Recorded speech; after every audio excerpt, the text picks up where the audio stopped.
He spake also this parable. A certain man had a fig tree planted in his vineyard, and he came and sought fruit thereon, and found none. Then said he unto the dresser of his vineyard, Behold, these 3 years I come seeking fruit on this fig tree, and find none. Cut it down, why cumbereth it the ground? Luke 6-7. You are the fig tree. Your consciousness is planted in the vineyard of spirit, and its only purpose is to bear the fruit of your own divine nature. For 3 seasons you have called yourself I am, yet found no harvest of peace, no cluster of joy, no blossom of love. 3 is the number of completion, the full cycle of becoming, and still the fig tree lies barren. The owner of the vineyard is your own awareness.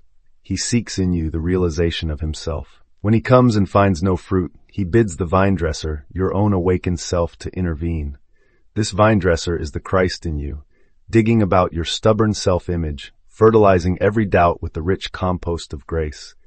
He loosens the soil of your imagination, that new shoots of faith may rise where old fears have rooted. You stand at that moment of choice, the hour of divine patience or the hour of divine judgment. If you cling to the same old identity, this unproductive me, you enact your own removal.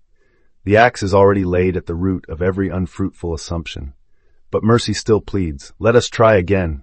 Give me 3 days, 3 breaths of faith, 3 moments of sustained vision. In that brief interval, your consciousness will shift.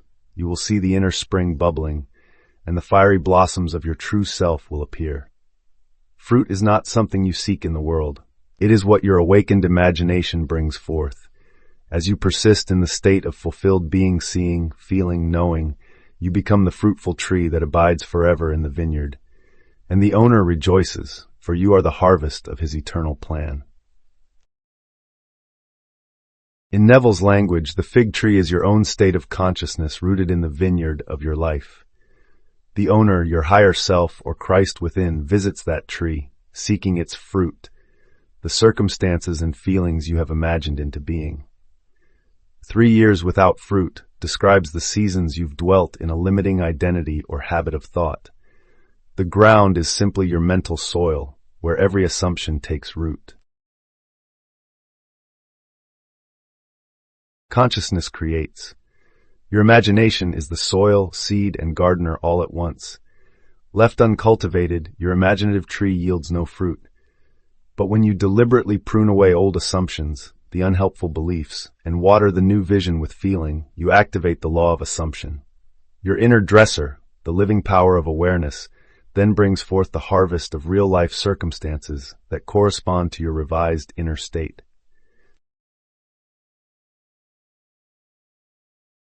This parable reveals that you are the source of your own harvest. Within you is the divine power to shift states at will, to uproot false beliefs, and plant the seeds of a new self, and thereby command reality to respond. The vine dresser in the story is not outside you, but the ever-present creative self that prunes, nurtures, and produces. Begin by gently noticing the unfruitful state you've been inhabiting, whether it feels like scarcity, self-doubt, or some other limiting pattern. As you become aware of it, prune it from your mind by refusing to dwell on its supposed evidence, and by silencing the inner objections that keep it alive.